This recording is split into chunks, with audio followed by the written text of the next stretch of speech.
from everyone, and when I see that they can hear us, then we'll start. If you guys can do us a huge favor, guys, let us know when you guys can hear us, and then we'll get started. Then we'll start. If you guys can do us a huge favor, guys, let us know when you guys can hear us. All right.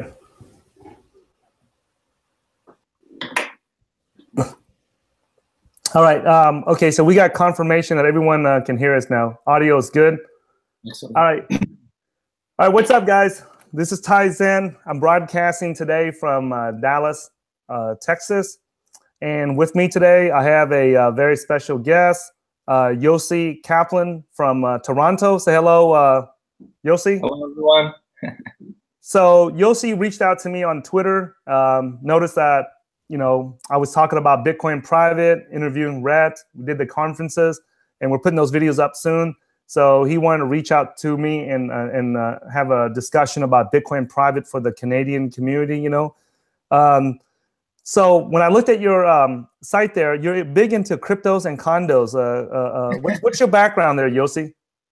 My background is in arts. Art? Yeah, I grew up to be an artist. And then one day Dad said, I used to be a musician, but then you were born and your sisters were born, and I became an engineer. So there you go. Okay. So now you are currently in Toronto right now, correct? I'm in Toronto. I work in real estate here. It's a booming city. It's been booming for many, many years.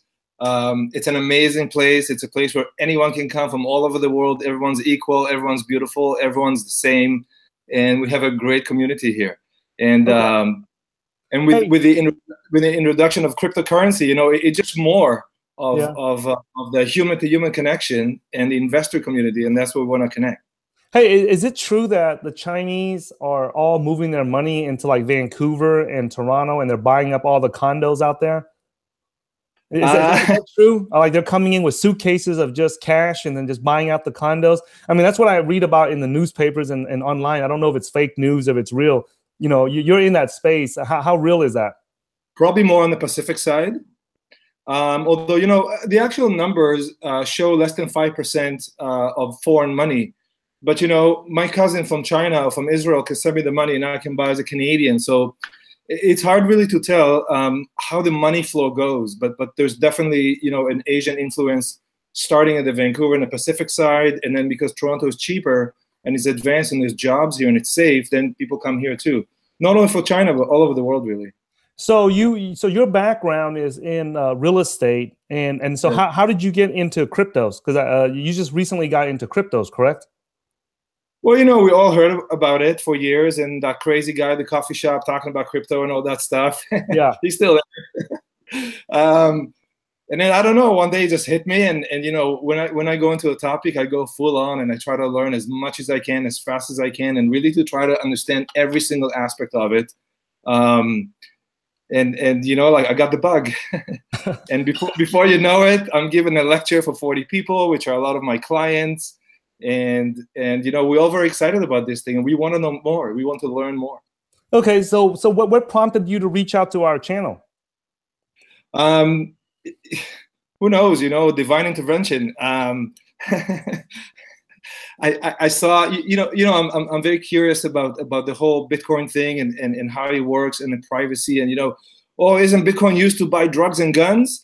And then I read it, well, you can track every address, and you may not be able to track the name, but if you have the one address and you can track the next one, it's not impossible, maybe harder, but not impossible. So then the privacy came, and I said, that's really interesting. And then what's going to happen to the money when it's moving from the monetary system into another system? And I started making these videos just like talking about what's going to happen to the dollar when everyone's ditching the dollar for crypto, or what's going to happen to crypto if the government, the banks, the media, and the whales decide to drop the crypto down. So I started to play with these ideas and this concept, and then looking at what happened, especially the last few weeks. It's so interesting to see what forces are working and try to understand what forces are working to move these around. Okay, so that's kind of my angle. Yeah, you reached out to me with a list of 1,000 questions about Bitcoin Private. So let's. Do you want to go ahead and get started with the questions, or where do you want to get started at? Yeah, maybe like a 15-second, just Ty, if you can talk about yourself just for a minute for our Canadian friends and anyone that watching us, that, you know, 'cause we don't know each other. You know, I reach out to you. This is not promotion. You're not paying me. I'm not paying you. Yeah. Just real information session. So we started, I got into, our team started with me working at an energy brokerage firm about 5 years ago, back in 2012. And I worked in an energy brokerage firm in North Dallas, in Dallas. What happened was they were not paying attention. I noticed that the guys were making good money from the energy brokerage business, but they were not paying attention to it. They were more focused on mining Bitcoins and processing Bitcoin transactions. And so I was interested in it. You know, I thought they were crazy. They told me to go look at the white paper. I looked at the white paper. I understood the summary, but I did not understand the math and the computer code behind it. So I sent it to my my co-host, leonfu.com in Austin, Texas, and he looked at it and he went out and bought a bunch of Bitcoins right afterwards. And because he came from a database background, he was doing creating databases for you know, some of the big banks and institutions on Wall Street in his previous career in New York City. So he had a background in software engineering and building bad databases. So he saw that, you know, Bitcoin was a distributed database that everyone can have access to, and it was censorship resistant.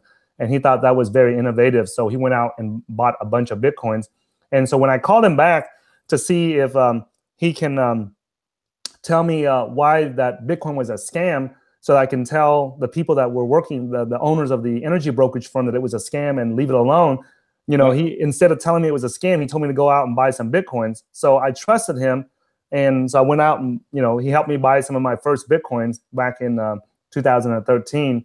And, you know, it's, we started telling everybody about Bitcoins. When he first sent me some fractions of a Bitcoin, I asked him when it was going to clear and settle so that I can resend it back out to him. You know, we were just sending it back and forth as a test transaction.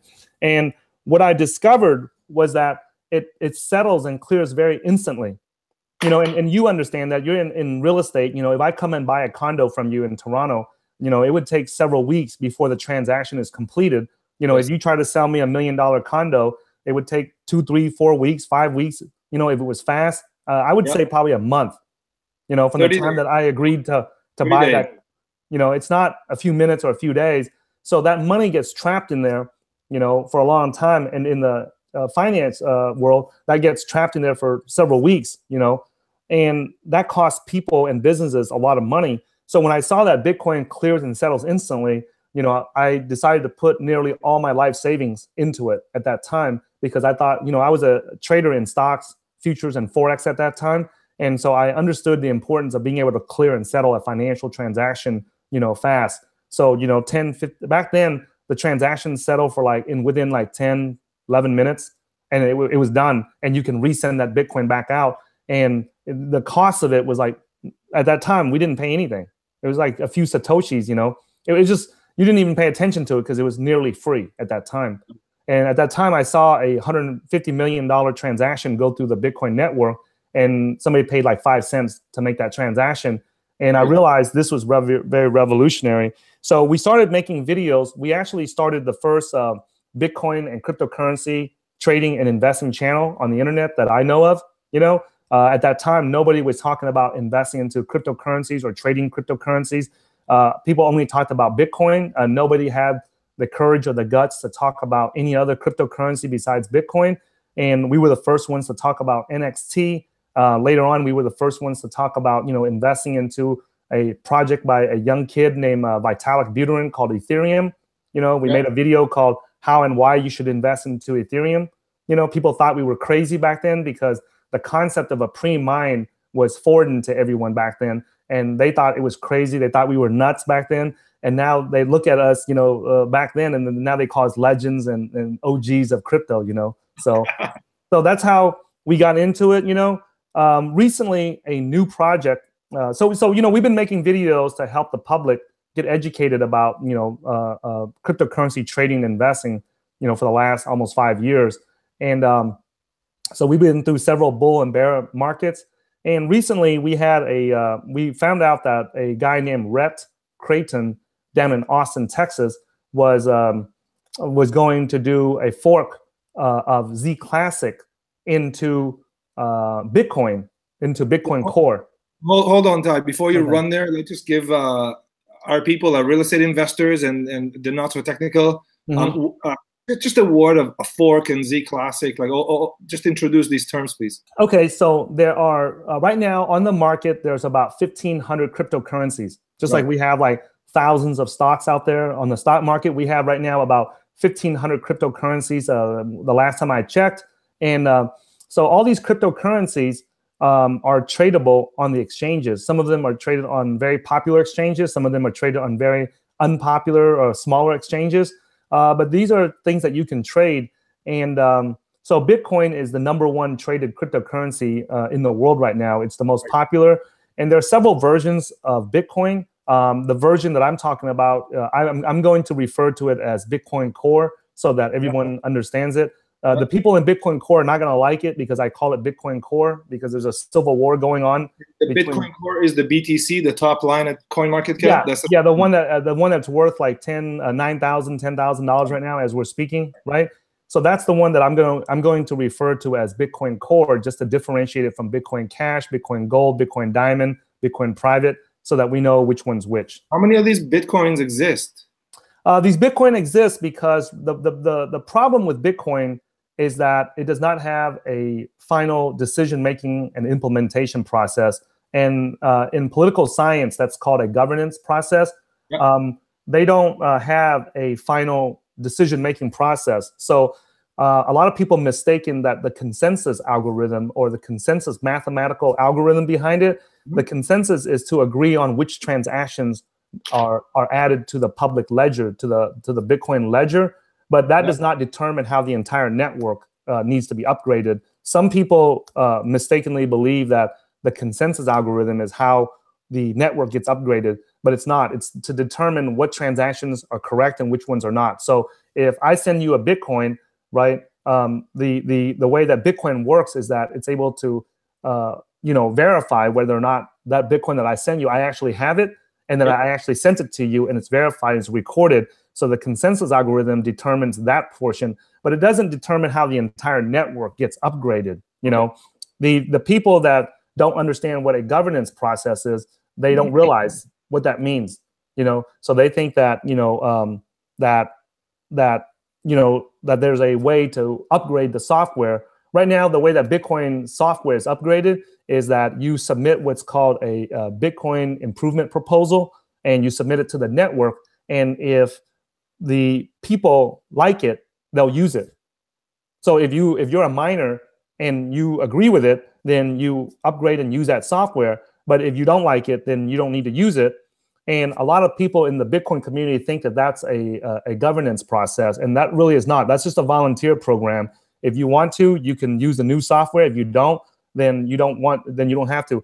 That would be the equivalent of, in the U.S., we have Trump and Hillary Clinton elected for president, or running for president, and we just say, if you want Trump to be president, you can just assume that he's the president, and if you want Hillary to be the president, you just assume that she's the president and listen to whatever she says, and then listen. And that's not how voting works. Voting works is that there's a time period where you can vote on who is the president, and then once that vote is counted and tallied, then regardless if you and I disagree that Hillary should be Clinton or not, it does not matter. The vote indicates that Trump is going to be president, so we are going to make him the president.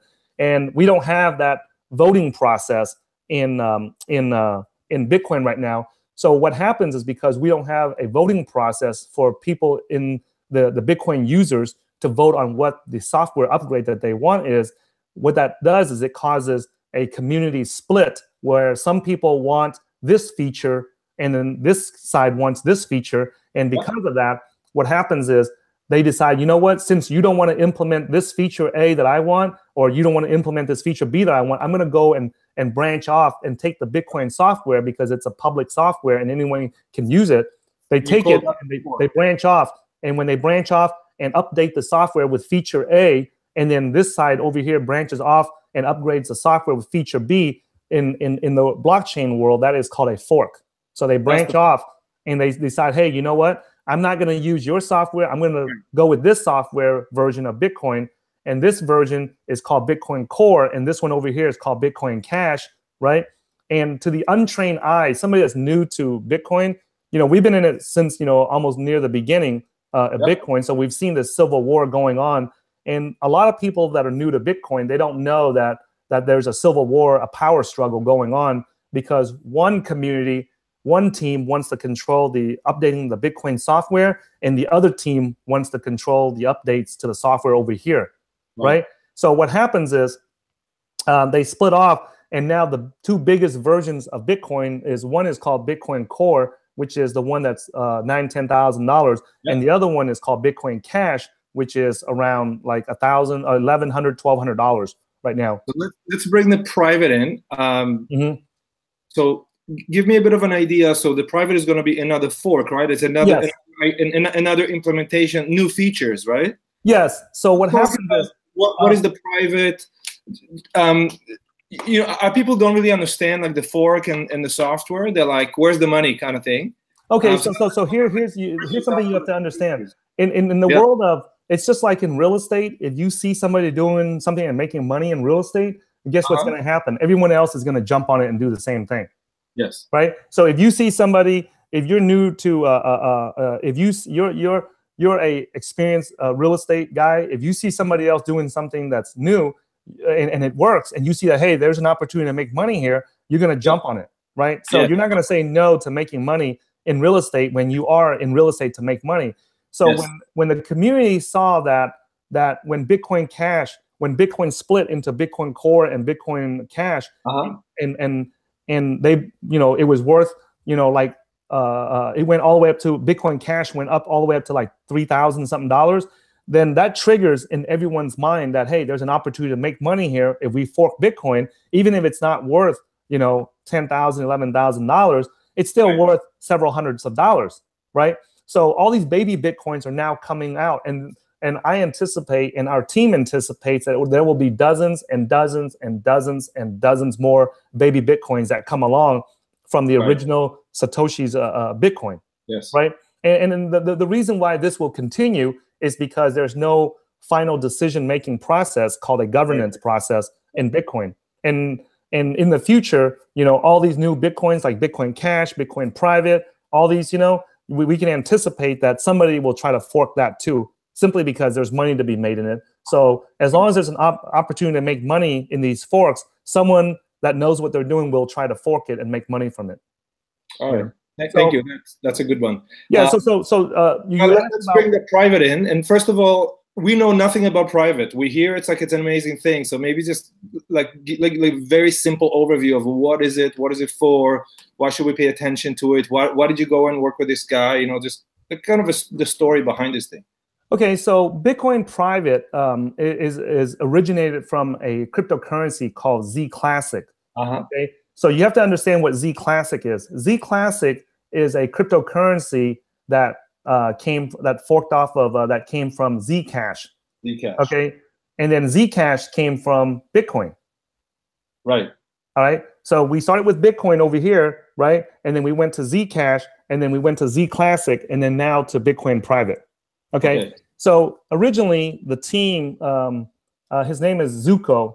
Okay, he's a mathematician. He's a cryptographer, very famous mathematician, cryptographer. He's in that area, computer science area, from the prestigious university called MIT, which is the Massachusetts Institute of Technology. That's like, in my opinion, the most prestigious university, tech university in America and in the world. I read a survey one time where 100% of its graduates are guaranteed to get a job. Like they have a 100% employment rate when you graduate from MIT with an MIT degree, right? So what happened is in the world of crypto, this guy named Zuko proposed a privacy technology feature, in one of his proposals to be added to Bitcoin. And the guys that were working on Bitcoin Core did not want that privacy technology, right? Because Bitcoin is not 100% private. It's pseudonymous, meaning that. Wait a second, it's not private? I mean, we all think. No, it's not. The Bitcoin has never been private. It has been pseudonymous, not anonymous. Pseudonymous means that you just don't know who. It's just the account number that's really long is just a fake. It's just it's just like a stage name. Okay. Anonymous means that you don't know who the person is, you don't know who the transaction amount is, you don't know where it's going, where it's coming from. So this guy Zuko proposed to add this privacy feature to it, and they declined it, right? And so he went out and he took the Bitcoin software and started Zcash. During that process, he set it up to where 20% of the block rewards go to him and the private investors who started Zcash.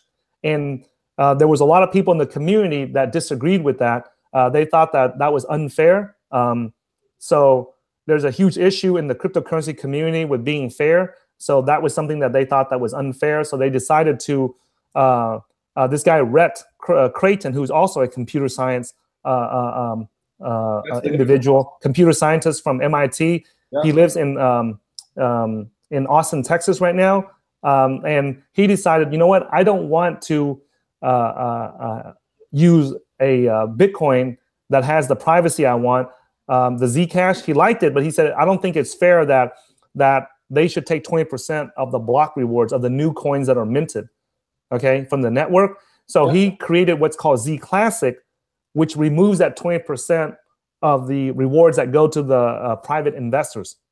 Okay. So where does that reward go now? That's 20%. It doesn't. It's like Bitcoin. It goes to the people, the miners who volunteer their computers to process all the Bitcoin transactions. Excellent. So originally ZClassic, right? It just whatever the mining rewards are or the rewards are, the new coins are minted by the people who volunteer to use their give up their computers to volunteer to process transactions and secure the network. And so recently, Rhett, the creator of ZClassic, decided that, you know what, I want to add the ZClassic, the Zcash privacy technology to Bitcoin. So he decided that he announced in December that he was going to fork into Bitcoin this Zcash, this ZClassic privacy technology. Okay. Okay. And this is new because most of the Bitcoin forks or most of the baby Bitcoins, and I guess the people who are technical in the blockchain world, they're going to jump on my ass about this, but this is the easiest way for me to explain it. Yeah. So imagine Bitcoin Cash, Bitcoin Diamond, Bitcoin Gold, and all these Bitcoin baby Bitcoins. They're coming from the original Satoshi Bitcoin. They're branching off. So here's the original baby Bitcoin, Satoshi, and then the other ones are branching off of it, right? So that's like having you and your wife having your own kids, your own baby. Now, the way that Bitcoin Private is done is, imagine if somebody, comes and drops off a baby at your front door, knocks on your door and drops off the baby at your front door. So you're getting a baby Bitcoin, but it's a little bit different. Instead of your family producing the baby Bitcoin, someone else is dropping the baby Bitcoin in front of your door. So it's the first time in blockchain history that this has been done, right? No one has ever done that before. And so it's a very ambitious attempt, okay? I don't know how it's going to work, but I'm willing to take a small bet on it to see that if it works out, it ought to do well. And full disclosure, guys, I've got to mention this disclosure earlier. I am an investor into Bitcoin Private and into ZClassic. So it's everything that I say is probably going to be, what do you call that? A direct conflict of interest in what I say about Bitcoin Private or ZClassic. Okay, so I just want to make sure everybody understands that I am, and your audience understands that I'm an investor in it. So yeah, so please be aware that everything I say is probably going to be a direct conflict of interest because I want the project to succeed. Fair enough. We just want your opinion here. So yeah. Ty, and by the way, I'm not a licensed financial advisor in the U.S., so I'm not authorized to give financial advice, and everything I say is just random opinions, and my thoughts. They're not, recommendations to buy, sell, or hold ZClassic or Bitcoin Private, Bitcoin, or any cryptocurrencies. Same here. So, okay, so what's unique about this coin? Why should people look into it? There's so many coins, 1,500 coins. Like, Okay, so Yossi, like, where should we put our money? You know, like, I don't want to buy the whole condo, but do you know any good crypto to use? Okay, so when you ask, where to put the money, like I just said, I'm not a licensed financial advisor in the U.S., so I cannot tell you what to buy, sell, or hold in the cryptocurrency space. Tell me more about the features, like what's unique about it. Okay, so what got me interested into Bitcoin Private was several factors. Okay, and I'll just randomly list them off the top of my head. They're not in any like order of importance. Okay, it's just off the top of my head. The first thing is that I support any cryptocurrency that deals with privacy, that protects an individual's financial privacy. Okay, so out of all the human rights that we have, Yossi, like, the right to free speech, the right to bear arms, the right to, not be detained, right, without, proper cause and things like that. The one human right that gets violated all the time, every day, 24 hours a day, is the right to privacy. Yes. Okay. And the reason why the governments and institutions can violate and businesses can violate our privacy is because it's the only one that involves technology. And what that means is that if you and I are out on the town in Toronto and we're just walking down the street and I get detained by law enforcement or something, and I get illegally detained, you can see that. You can see that, hey, why are you putting the handcuffs on Ty, or why are you putting him in the paddy wagon? You can clearly see that when my rights are being violated, right? Yep. Now, if I go and I publish a video on YouTube and YouTube does not agree with me and they say that, hey, we're not going to make this video public, you can clearly see that. So there's evidence that I can show you that I'm being censored, that my freedom of speech is being violated. Right. Now, when it comes to our rights to privacy being violated, we cannot see that because it's done with technology. So right now, my phone, my Samsung S7 Active right here, the microphone could be on. The government can be listening to us. Facebook can be listening to us. Google can be listening to us. And there's no way that we can stop that. And there's no way we can prevent that from happening because it's using technology. And the reason why our team supports any privacy coin out there, right, is because we, from Asia, we have this saying that the way that you treat a snake bite, is with another poison, right? So treating a poison with another poison is what we're doing here, right? The way that we combat these government institutions, these financial institutions, and these big businesses from spying on us, from listening to us and violating our privacy is by using a better technology than what they're using. And right. So projects such as Zcash, ZClassic, Bitcoin Private, Monero, Pivx, Particle, any of these, Komodo, any of these privacy projects, they're designed to protect our privacy rights, our financial privacy rights. Okay, so in layman's terms, right? Mm-hmm. What information? Let's compare Bitcoin, like the Bitcoin we all know, to the new Bitcoin Private. What is Bitcoin exposing of my information, and what will Bitcoin Private will hold secure for me? Okay, so I'm not a software engineer. I'm a trader and an investor, right? But what Bitcoin Private attempts to do is what it's called, the term that I hate to use this term because it's getting technical, and I don't want to get too technical on people here. But the term that's used is called obfuscate, right? And obfuscate means that you make it so that it's so unclear that it's not, you can't legally use that in court. Right. Okay. So so what happens is when I send you a Bitcoin Private transaction, the transaction will not reveal. First of all, it will not reveal who the sender and the receiver is. Okay. It will not reveal the quantity of the transaction and where the transaction is going. Right. And the way the technology is used. Say this one more time for us. Okay. So right now, when I send you, let's just use a current example, right? If I send you a US dollar to your bank account, right? The transaction, everyone can determine who the sender and receiver is. They can determine that, hey, Tai Zen sent it to Yossi Kaplan. They sent it from Dallas to Toronto, right? And not only do they know the identity of the sender and the receiver, but they also know the quantity of the transaction and the time of the transaction. And these are extremely important because what happens if, let's just say what happens if, like I've had 3 heart attacks in my life already. And let's just say that I am applying for a job as an executive of a company and I want that information to be private. I don't want people to know that I am buying, right, a heart medication from Toronto. Let's say you are a pharmacist in Toronto and I'm buying some heart medication from you. Let's say that I don't want that information leaked out. I want that to be private, right? Yeah. If I use a credit card or I use my bank account right now, people can clearly see the transaction that I'm making to your pharmacy, right? But if I use something like Bitcoin Private and pay for the drug, the heart medication, then that's a private transaction between you and I. Okay. If you're a pharmacy and you decide to leak out information that Tai Zen is buying, blood thinner and cholesterol medication, heart medication from you, then that's going to hurt your business. So that's going to be prudent for you to maintain that privacy, to maintain that client business and client relationship.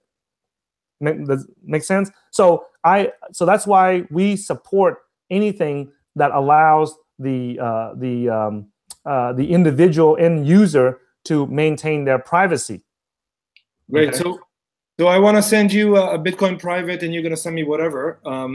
Is it like Bitcoin that is slow and expensive? Because right now, I sent the other day $65, and I had to pay $9.75 to send $65. Yeah. So because of this civil war going on between the Bitcoin Core team and the Bitcoin Cash community, these two, what your audience needs to be aware of is because of this political civil war between which team is going to control the software updates to the Bitcoin network, they are purposely, in my opinion, right, they are purposely using very advanced techniques to spam each other, to cause the transactions to be slower, to cause the transactions to be a higher cost for the end user. And the reason why they're doing that is so that they can destroy the other version of Bitcoin. Right. So basically, the people from the Bitcoin Cash community want to destroy the Bitcoin Core community, and vice versa. The people that support the Bitcoin Core community want to annihilate the Bitcoin Cash community. These are two very, it's like putting 2 pit bulls against each other or 2 roosters against each other. They do not like each other. They do not support each other. And if they can annihilate the other side, with a nuclear bomb or something, more than likely they will do it. So is Bitcoin Private this guy's gonna start shooting at the Bitcoin Private once it comes out? Because the reason why I support the Bitcoin Private community is that it's not related to either Bitcoin Core or Bitcoin Cash. It's not related. It's out of nowhere. It's a neutral, It's a neutral team that is just trying to build a better Bitcoin, right? Okay. The problem is so you have to understand where my stance is on this, because you'll hear a lot of people from the Bitcoin Core community tell you that, hey, Ty's full of shit about what he's saying, but you have to understand why they're saying that and why I'm saying what I'm saying, and then you make your own decision, okay? Right. So I'm not here to tell people to invest into any cryptocurrency. Our channel is not here to tell people to invest into any cryptocurrency. Our channel is here to provide the facts that we research and let people make their own decision. Very good. Okay, so right now, the reason why I supported this Bitcoin Private project is because it's not involved in the political civil war that's going on between Bitcoin Core and Bitcoin Cash, right? I didn't know there was a civil war between them. There is. The people that are new to Bitcoin don't know that.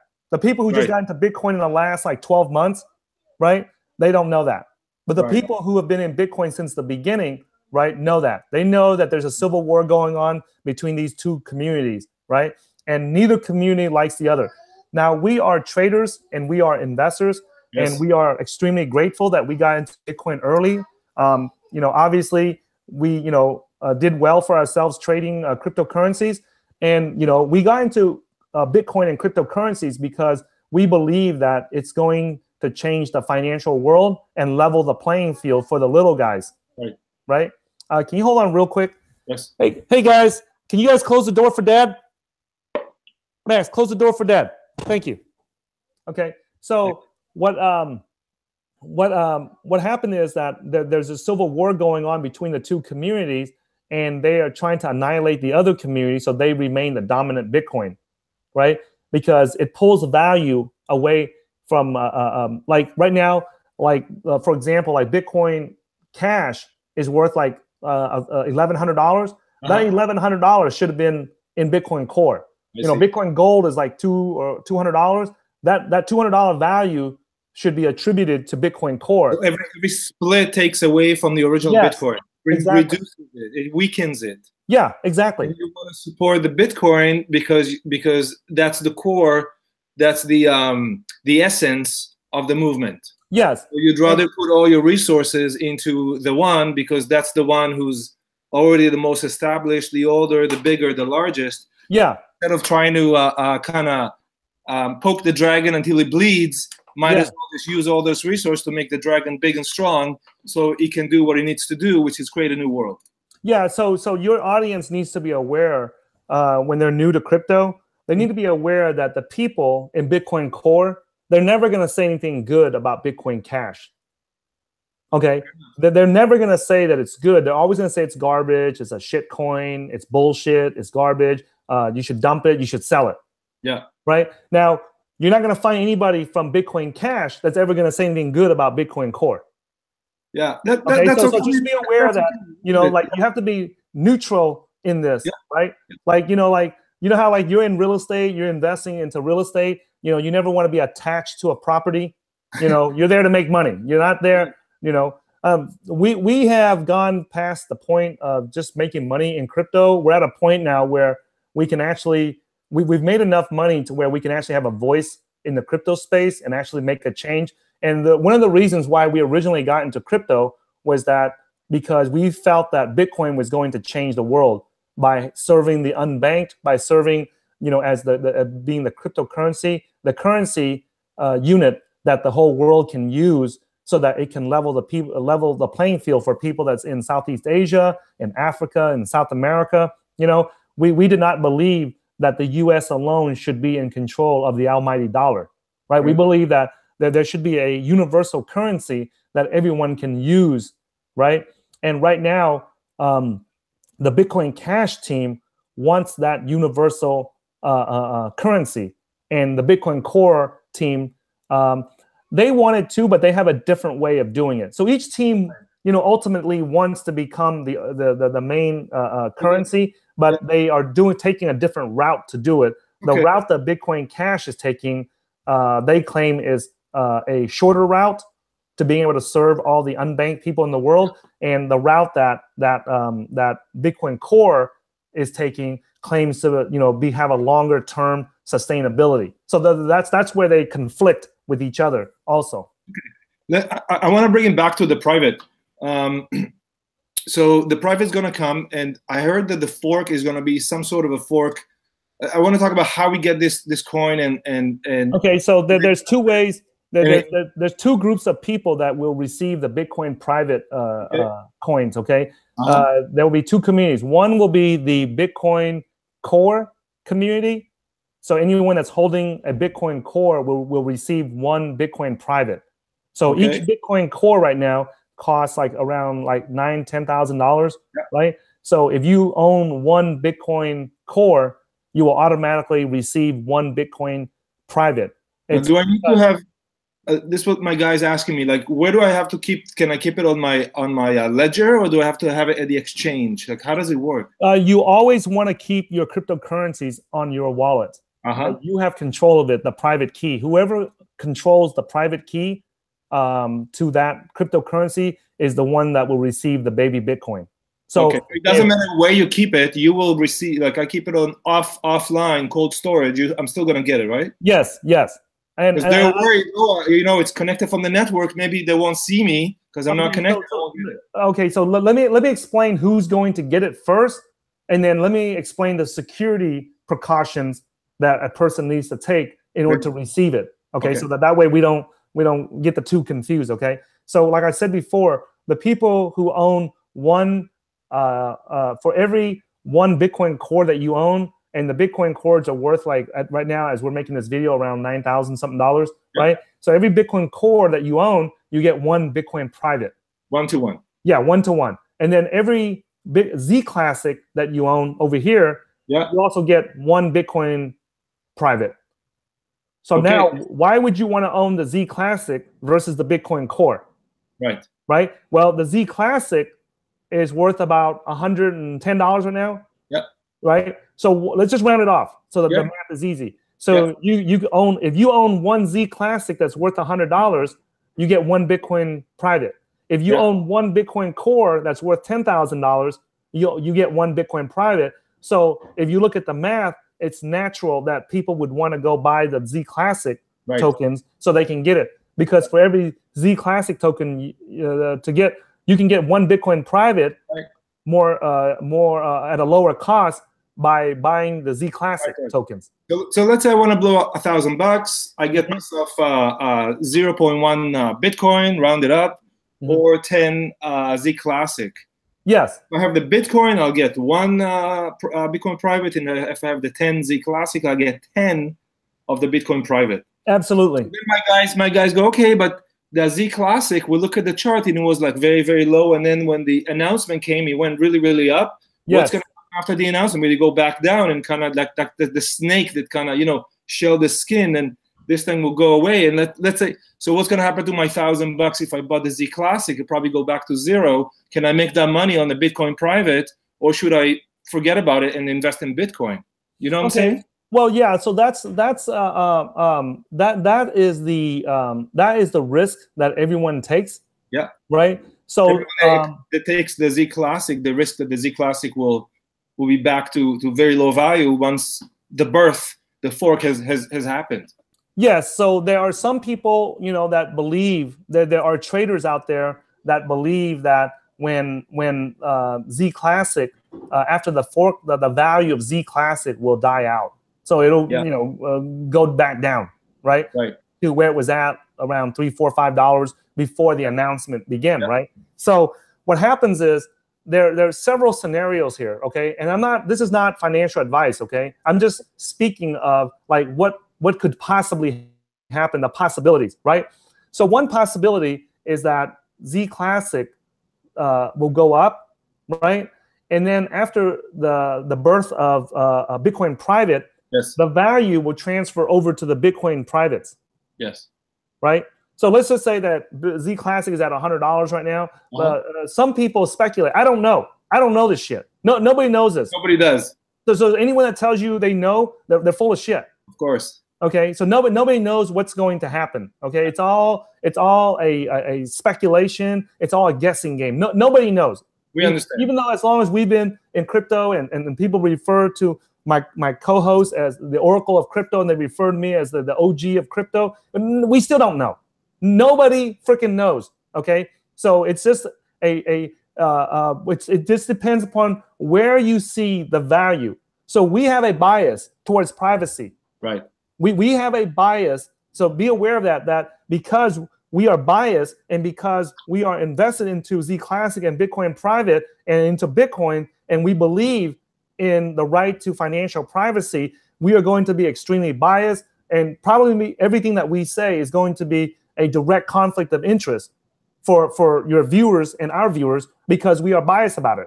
That's okay. You know what? We appreciate all opinions. Yeah. So some people believe, I don't know if it's true or not, but some people believe that the value of ZClassic will transfer over to Bitcoin private.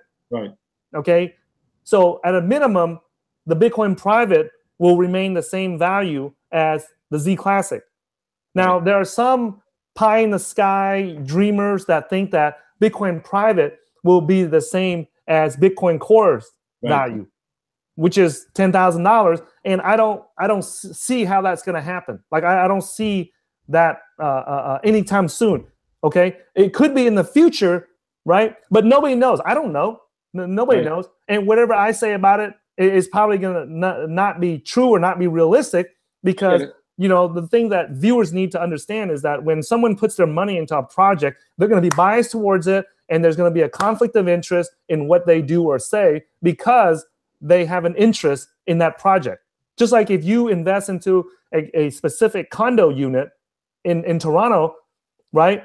You're going to be biased that, hey, this is the greatest condo unit in Toronto. This is the greatest neighborhood. And out of this whole best neighborhood, this is the best block and the best condo unit right here in Toronto. I haven't been wrong yet.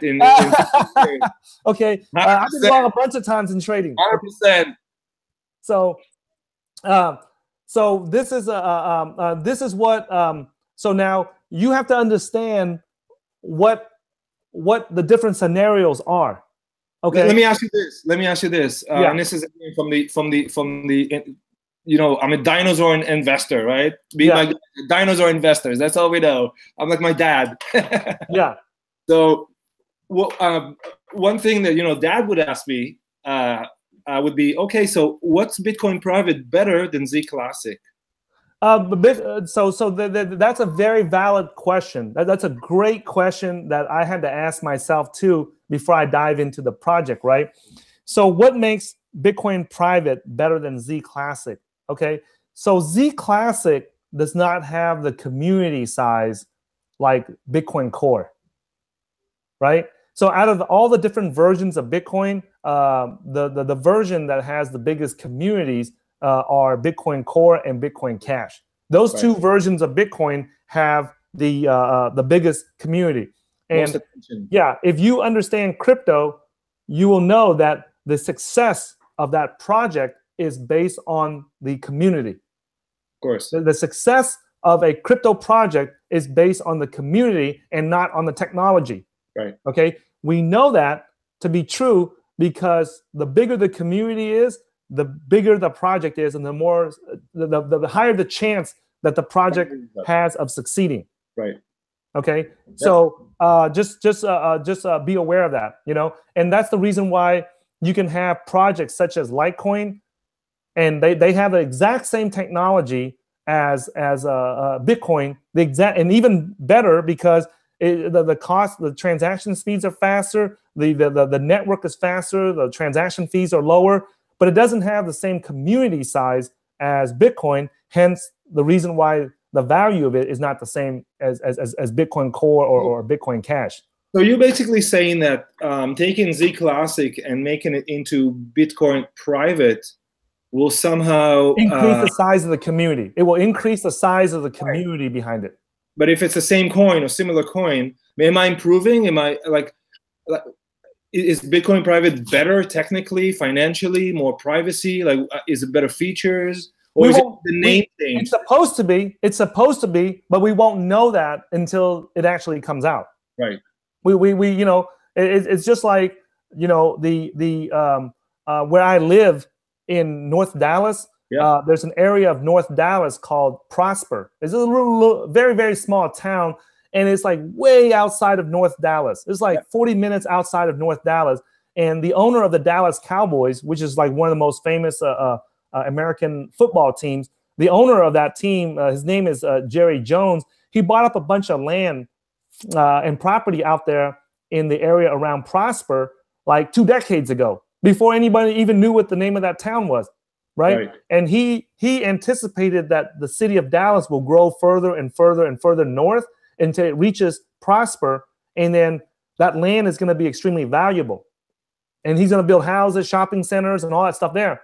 And it turns out it was true. Right. He bought it 20 years ago. And now the city of Dallas is growing so fast that by the time it gets up to that area around Prosper, right, in North Dallas, now that land is worth, $1 gazillion because he had the foresight to see that the city was growing towards that area. So you think it could be a very successful project? We just don't know the timeline. But Ty, I have to ask you again. Besides the fact that maybe it'll have like a greater acceptance, social embracement, whatever you want to call it. Mm-hmm. What else is unique about it? Like why the privacy? The privacy is very huge right now, and the fact that the community is all getting behind it shows you that there is a huge demand for privacy in Bitcoin. Right now, Bitcoin is not 100% private. Yeah, is Bitcoin private, has more privacy features than ZClassic? It's the same privacy technology as ZClassic, but applied on top of Bitcoin.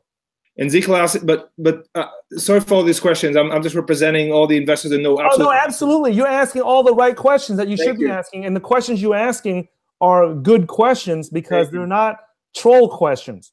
They're legitimate questions. No. We're keep it coming. Keep it coming. This is stuff that I talk with my guys. That, like, talk to ask him this, ask him that. Like, ask him why is it better? Ask him why did they need to fork him? Ask him, like, is it the name change and the social? Listen, your audience needs to understand something. There's 1,500 cryptocurrencies, more than 1,500 cryptocurrencies on the market. They all swear that they're better. They all swear they're faster. They all swear they're cheaper, and they all swear they're more private. Yeah. And they all swear that they do it better than the other 1,500 cryptocurrencies. Okay. We don't know which one is going to be the successful one. We don't know. Nobody on this planet knows which of those 1,500 plus cryptocurrencies are going to become the Facebook or become the Google of cryptocurrencies. Nobody knows. And if somebody tells you they know, they're full of shit. They're full of shit. They don't know. Okay? Nobody freaking knows. Okay? Everybody tries to act like they're smart and everything, and they know what's going to be the ultimate cryptocurrency, the Facebook of cryptos. They don't know. So as a trader, we don't care. As a trader and as an investor, we put a little bit in this one. We put a little bit in this one. We put a little bit in this one. And hopefully one of them makes it big. I see what you're saying. Right? And the approach that we take is that who cares?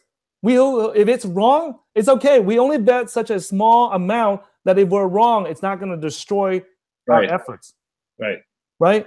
So, like, if I was getting into real estate investing, I'm sure you're going to, let's say if I have this much money, you're not going to tell me to take all that money and put it on one condo unit. And if we're wrong on that, I'm going to lose everything and I'm out of the game. You're probably going to tell me, hey, man, hey, Ty, take just a small amount and we'll try it in this condo unit first. And if it works out, then we'll go on to, and we'll increase it from there. So it's the same thing in crypto. So if anybody tells you, your audience needs to be aware that the guys from Bitcoin Core, they're going to be diehard. They're going to talk shit. They're not going to say anything good about any cryptocurrency. Okay, they're not. You're not going to find them say one good thing about any cryptocurrency except for Bitcoin Core. I see what you're saying. So you need to be aware of that these guys are diehard fans. We call them Bitcoin maximalists. Okay, they're diehard fans of Bitcoin Core, and they don't see any other Bitcoin versions of cryptocurrency succeeding, even if they are succeeding around them. Right? Even if there's Litecoin, there's Litecoin, there's Dogecoin. I can name 100 different cryptocurrencies that have faster transactions and lower costs than Bitcoin Core, and these guys just refuse to accept that. They refuse to accept that. Okay, they can do whatever they want. Yeah. So you guys have to be aware of this, and then the guys from Bitcoin Cash, they're gonna say the same thing, right?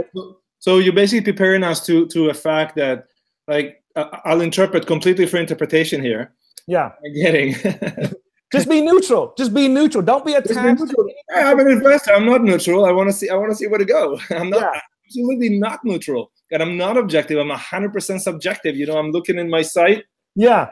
For the right investment. For the right shoot. So basically, like, what I'm hearing from you is, like, pay attention to this one coin, because maybe if it's gonna get attacked by the rest of the community, maybe it's got some really good. So for me, if they attack it, it's actually pretty a good sign, because I know, I'm not a YouTuber, I don't have thousands of followers, but even the one time I do something, I get haters, even on the first one. So you gotta be aware of this, okay? So you gotta be aware of this since you're new to crypto, and everybody's new to crypto, right? Yeah. So there are people that are on every project has their troll army. Okay, so you think this is funny, but people that are new, like when I say people are new, people that just got into crypto in the last like if you got into crypto in 2017, you're new to crypto. Yeah. Okay. Yeah. And you're not going to be aware that these things are happening in the background. Like there's forces that are unseen that are affecting things in the crypto space that the community is not aware of. One is that you have the Bitcoin Core troll army. They're paid. They're paid. Like right now, we got trolls right now listening to us right now that are paid. They're paid trolls by Bitcoin Core, to troll us because we're talking about Bitcoin private. Because the title of this video is "What is Bitcoin private?" So we got trolls from Bitcoin private. We got trolls that are paid. They're paid to come and listen to this and make stupid comments about Bitcoin private. I hope they're having a good coffee as mine.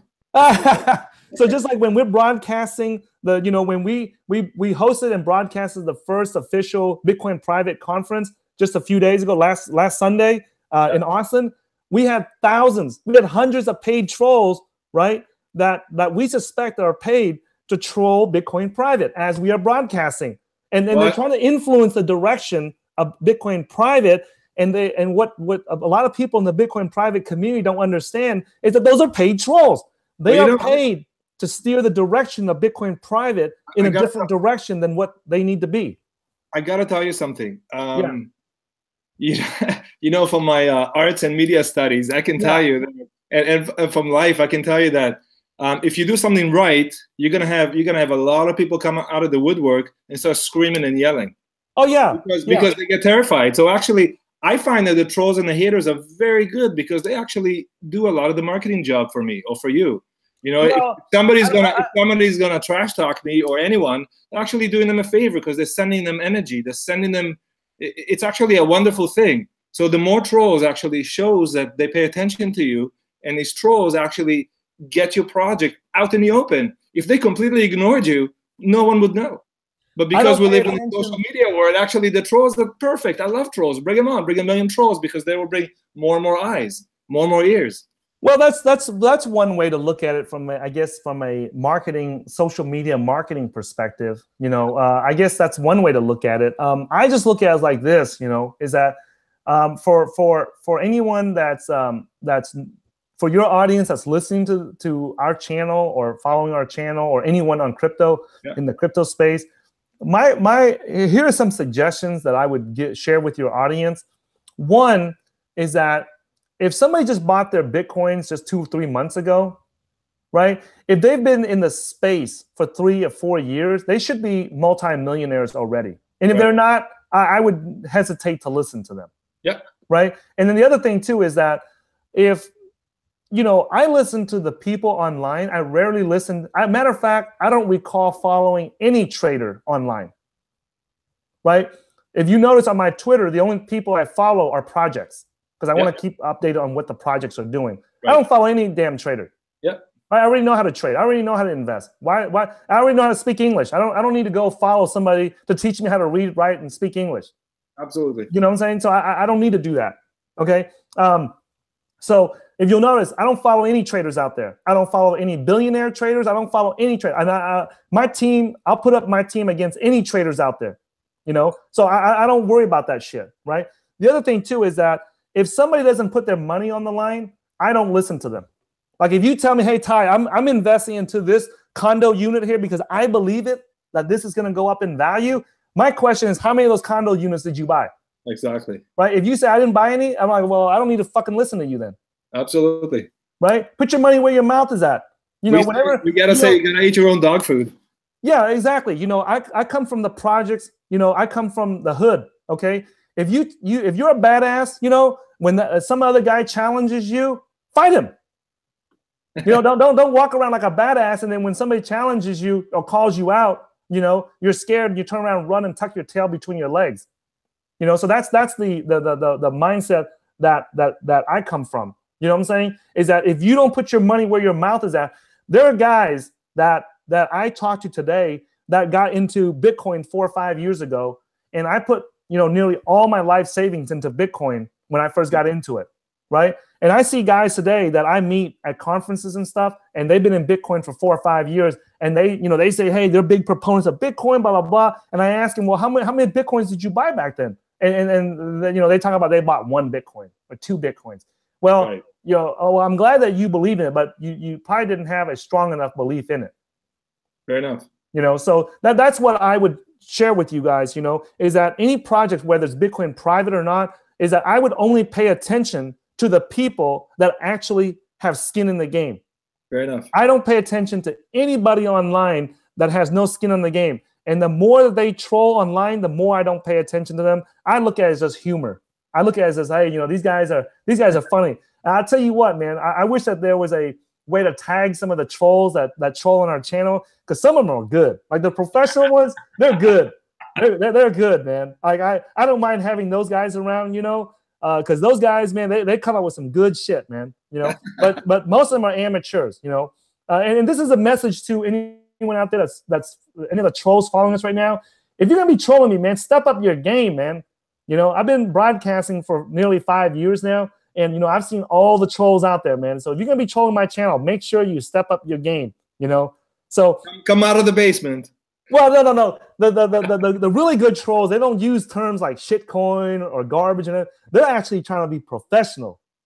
They're trying to elicit a response out of you. You know, the amateur ones are the ones that use like profanity and all that other stuff. The professional ones don't use any of that because they gotta get past the radar. You know. So, what other questions do you have about Bitcoin Private? Yeah. Oh, you know what? I forgot to answer you this. We talked about owning ZClassic and Bitcoin Core to get the Bitcoin Private tokens. Yeah. And then I think you asked me earlier, and I don't think I finished answering it. You asked me about where to keep it. Right. Okay. So they now I'm not just full disclosure. Okay, I'm not a software engineer. Okay, so you know, I'm just sharing with you what I read online. Okay. Yeah. So they recently released the Electrum wallet, and my understanding, the Electrum wallet. Yeah, if you go to the BTC private, I have it in the description. BTCprivate.org, right?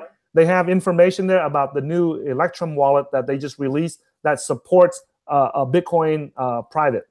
Very good. Okay, so that's the wallet that my understanding is that's the wallet that you store it on. Do not store it.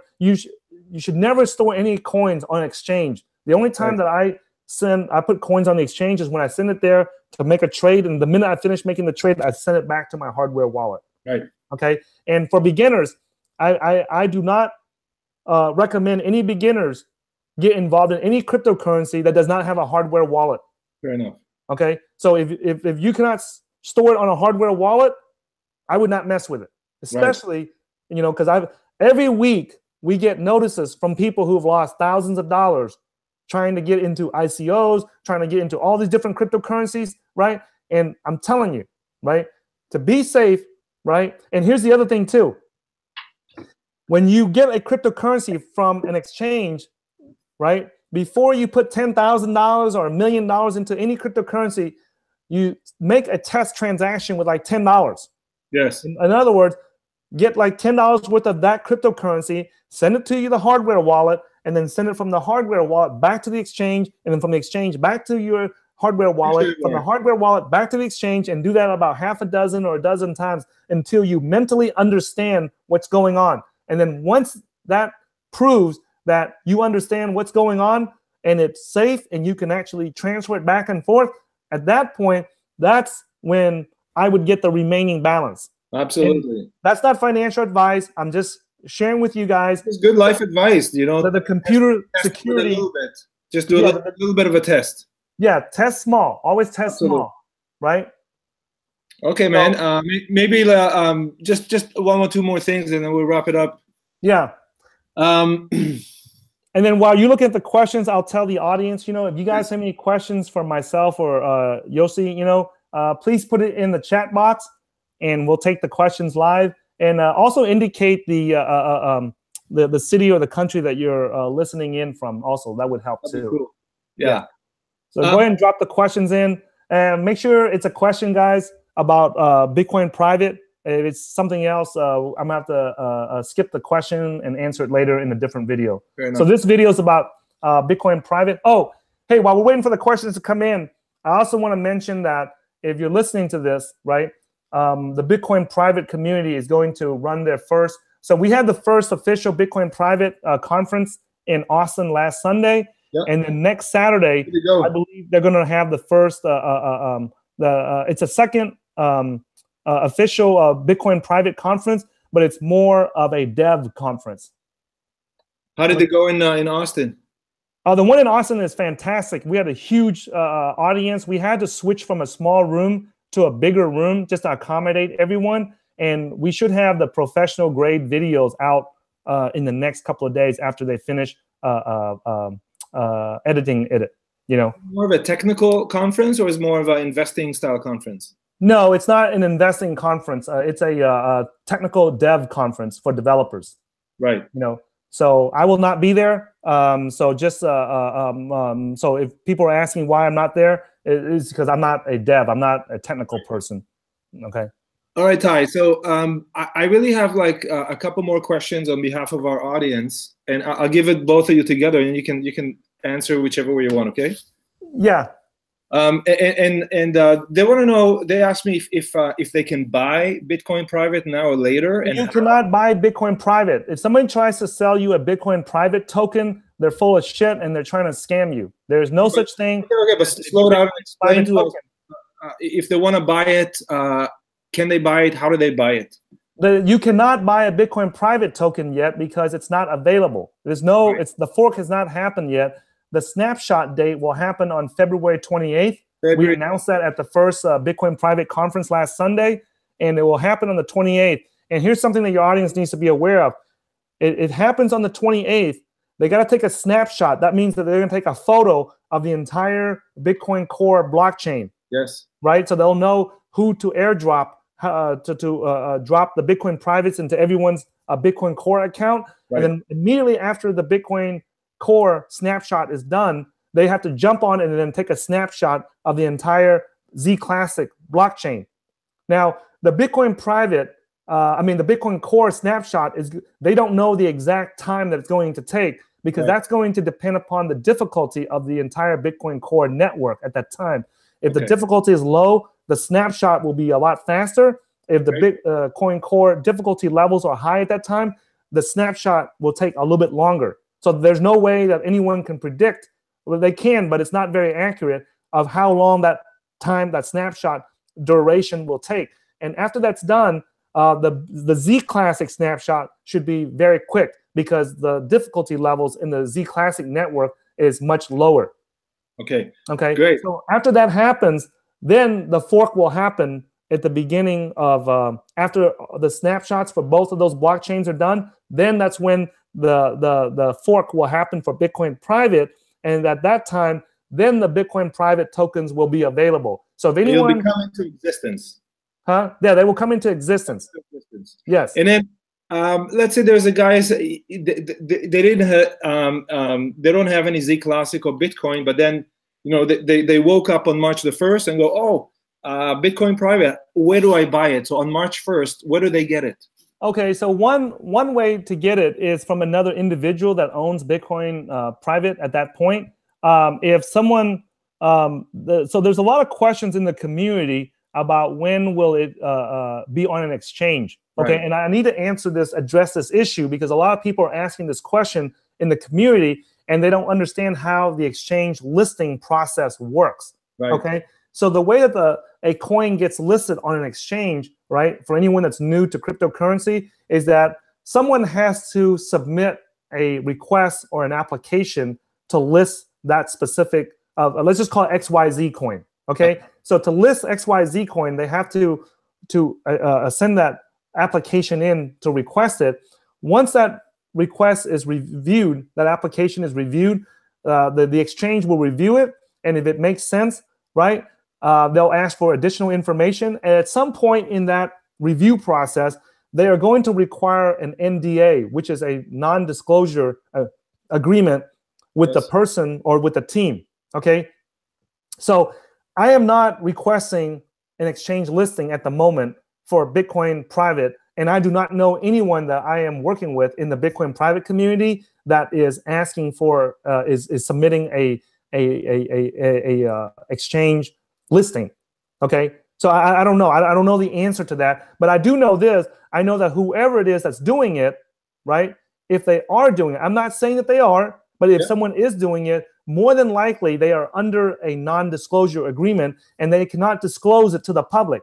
Even if they are people, whether it's a Bitcoin private investor or it's someone that's inside the Bitcoin private community or anybody, whoever it is that's doing it, they cannot disclose that to the public or else they'll get sued for it and they'll get in trouble for it.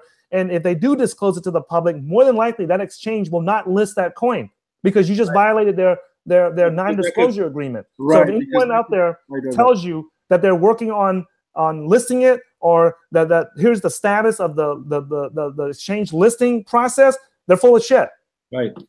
Okay. Because then they will pre-manipulate the price. Exactly. The exchange does not want people to pump and dump the coin. They don't want people to front run the coin. They don't want any insider trading. So any type of activity that indicates that is happening, they're gonna just abandon that coin listing. Very good. Very good. Thank you for saying that. I didn't cross my mind. So there's no need for your audience or my audience to ask people in the Bitcoin private community, right? Of hey, what exchange is going to be listed on? You shouldn't ask that of anybody that's involved in that coin with any coin, because you're putting them on the spot. Because if they are working with an exchange to list that coin, first of all, they're not going to tell you. And if they do tell you, they're full of shit, because none of the exchanges are going to allow that to happen. Yes. Right? Okay. Very good. So, okay, last one. Okay, go ahead. That's good. Similar question from another perspective. Can you mine Bitcoin private? Will you be able to mine it? How's it going to work? Yes, you can mine ZClassic right now. If you mine ZClassic right now, you're mining Bitcoin private. If you're mining Bitcoin Core right now, you're also mining Bitcoin private. So if you want to wait until after the snapshot is done, after the baby Bitcoin private is born, and you want to mine it, then you're welcome to do that also. Right. And you don't need any permission. You can just plug in your equipment and do it. Yeah, absolutely. Absolutely. Okay. Thank you very much. That was such an eye-opener. Okay, so we got some questions from the audience here. Some of them are legit. Some of them are just bullshit, like always, right? So I'm going to screen it for the legit ones and just answer it real quick. Let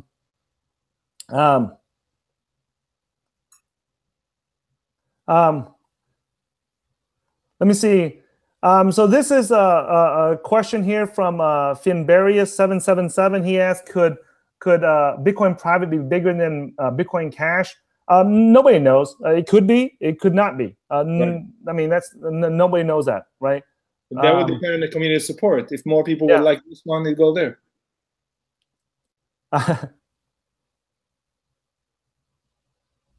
So from Ireland here, Andy Patterson asked, if ZClassic is kept on Cryptopia, will Bitcoin private get added there, or must we be in the same wallet? And this is from Ireland. So this is a good question here, right? So we don't recommend anyone keep their coins on the exchange. Right. The reason why is because when you keep your coins on the exchange is the one that's in control of the they have control of your private keys, and they have the ability to send the tokens where they want to, and not you. So what happened was the people who kept Bitcoin Core on Coinbase, for example, during the hard fork of Bitcoin Cash, the people could not access their Bitcoin Cash until several months later, right? So because they didn't control the private keys, and you were at the mercy of Coinbase until they decided to release the Bitcoin Cash to you, right? So we do not recommend keeping it on the exchange. We suggest keeping it on your own wallet so that you control it and not someone else. Okay. Ashvaj asked, how did you invest in Bitcoin private? I invested in Bitcoin private by holding a small amount of Bitcoins and acquiring some ZClassic. Okay. Anthony Pooler says, Zen, do you know about do not detain lists so police cannot mess with you? I don't know what country you're in, but in America, if the police wants to detain you, they can detain you. Trust me, I grew up in the projects. I've been detained many times by the police.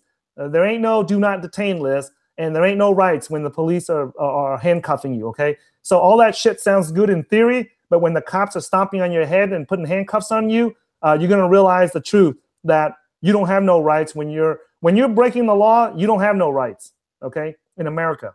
So all that shit about you got rights to this and that, it all goes out the window when you're breaking the law, when you're living in the ghetto and breaking the law, okay? So, let me see. Other questions here, right? Okay, so Anthony Pooler asked for both the blockchains. How will we know when the snapshot is done after the fork? Yeah. Okay, so what I do is I normally wait until after the fork is done, Anthony. I'm not one of those people that rush out to move the new baby Bitcoins. Like when Bitcoin Cash came out, Bitcoin Gold came out, I don't bother moving any of those coins, right? Because my policy is I normally wait 90 days. I wait 3 months for the dust to settle, let somebody screw up, and then report on it and let me know what to do, and then I'll go and take action on it, okay?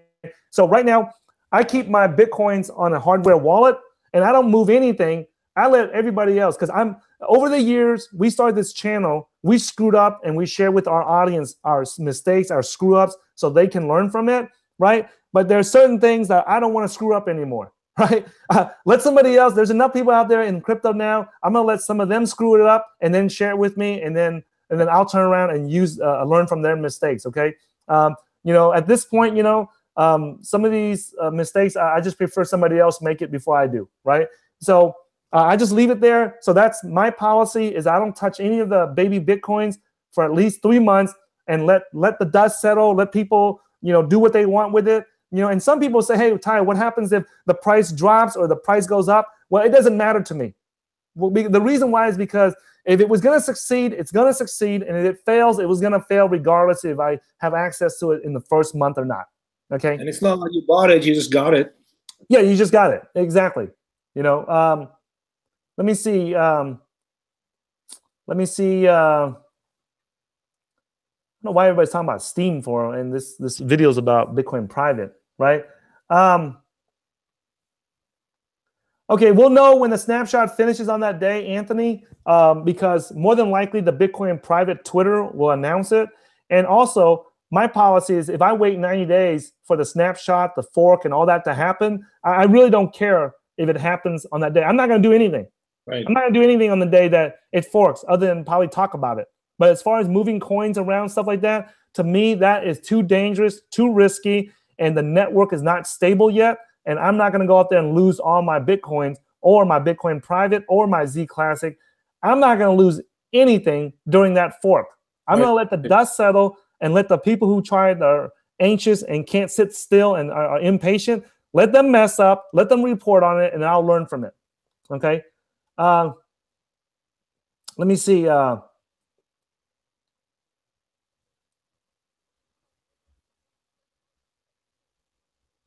Let me see.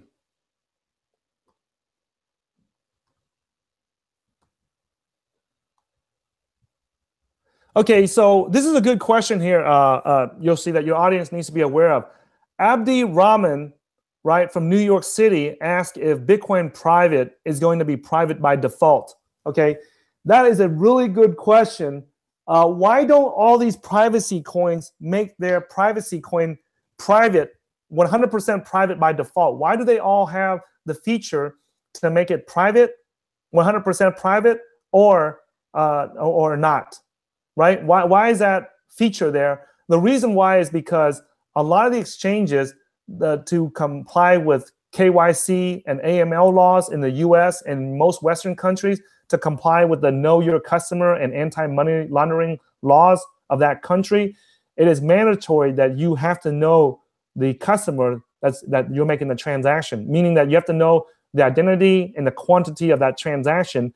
And so all the privacy coins, most of them anyway, do not have privacy by default on their wallet when you send it, because if you send it to an exchange and it's 100% private, more than likely some of the exchanges will not accept it because they don't know you and they don't know the quantity and things like that. So to comply with financial laws in most Western countries, the creators of most of the privacy coins created it so that there's a feature to make it 100% private or not.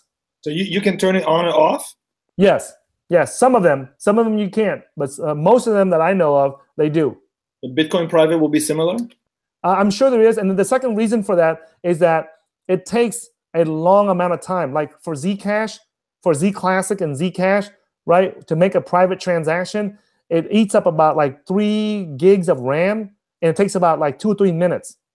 And then the Zcash team are working on it. I think last time I talked to Rhett, he said that they were working on it to make it so that it's down to like 60 seconds or something like that, right? Because they have to obfuscate. They have to do a bunch of mathematical calculations to obfuscate the transaction. Obfuscate means to make unclear, unlegible, or unreadable, right? So that you cannot prove that it's from that person or from that amount or that date and time or whatever it is. The data. Yeah. So it mixes up the data somehow or scientifically. I don't know, but it obfuscates it and hides it. It doesn't hide. It just makes it so that it's not legible, right?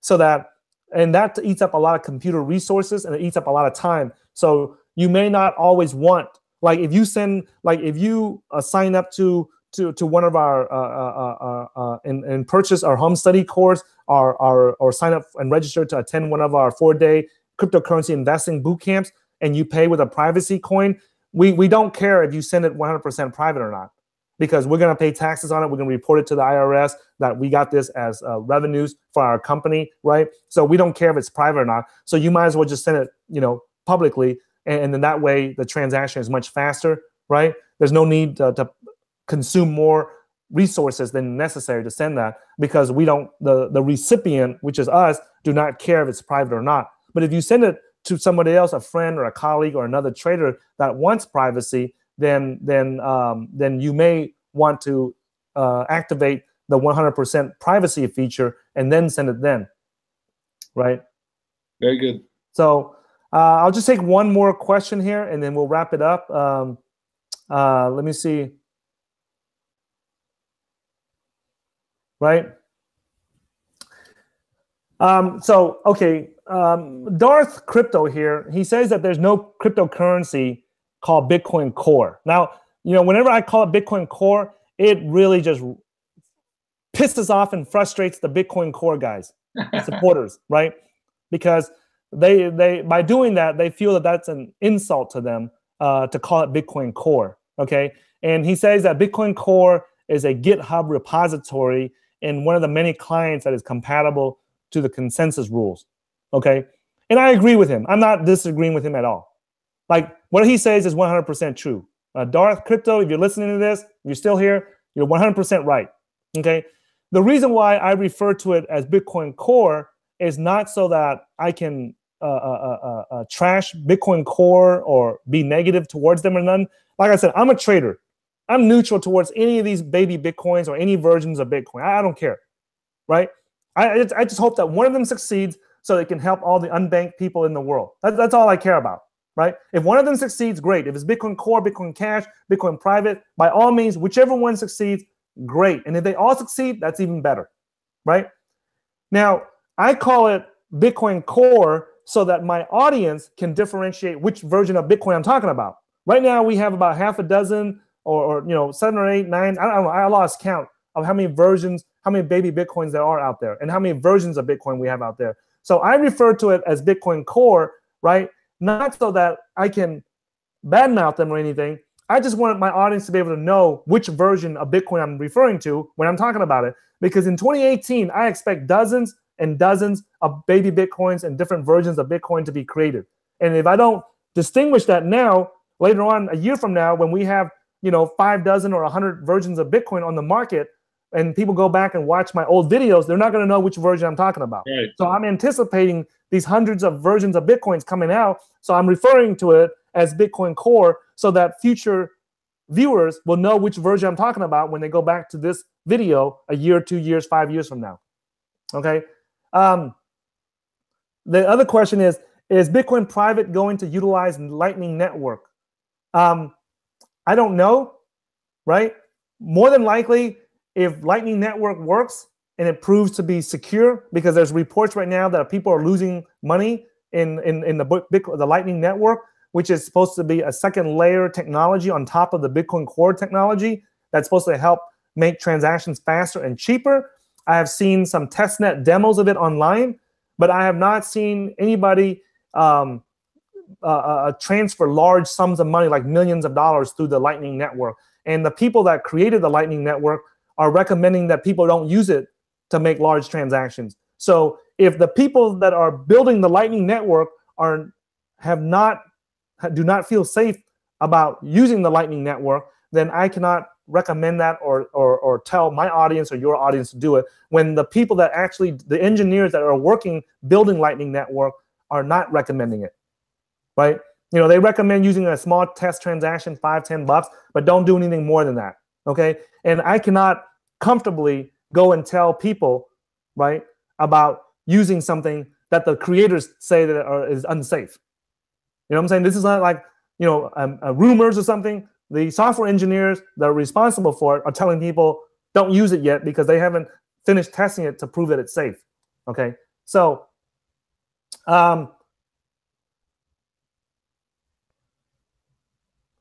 okay, that's it. That's it, guys. Thanks for watching Yossi from Toronto and myself today in this episode of What is Bitcoin Private, right? And if you guys like these types of videos, you guys can follow us at www.cryptocurrency.market/newsletter. You can subscribe to our newsletter there. And then you can also follow me on Twitter at HeyTaiZen, right? And where can people follow you at? I put in the description that they can follow you at Yossi Kaplan on Twitter, and they can find you at urbanrealtytoronto.com. Is that correct? That's very good. Okay, so that's in the description, guys. Thanks for watching this video, right? Hey, you know what? If you don't like Bitcoin Private, then stop watching this video. Why? Thank you.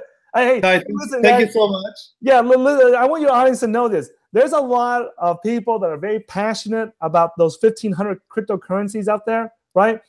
Some of them are so passionate about it that they'll talk shit about all the other ones, right? And just be careful about those people that are so passionate about a crypto that they ignore all the other ones, okay? Just be really cautious about listening to those people, okay? Just be neutral, right? This is a new industry, a new space. Just be neutral, right? And I want to wrap this up with a final disclosure, guys, that, I do invest into ZClassic, Bitcoin, and every cryptocurrency that we just talked about in this video. So expect a direct conflict of interest in what I do and say, because it's going to be biased and it's probably not going to be 100% accurate. Okay, so just remember that. I'm not a financial advisor. Do not listen to what I'm saying and use it as financial advice, and do not listen to what Yossi is saying and use it as financial advice, right? Neither one of us are licensed financial advisors, so be aware of that. We're telling you now. We're just sharing with you guys our journey and what we're doing in the crypto space, and that's it. What you do is up to you, okay? So thanks for joining me here, Yossi, and I'll see you guys in a future video, right? And this will conclude the broadcast, guys.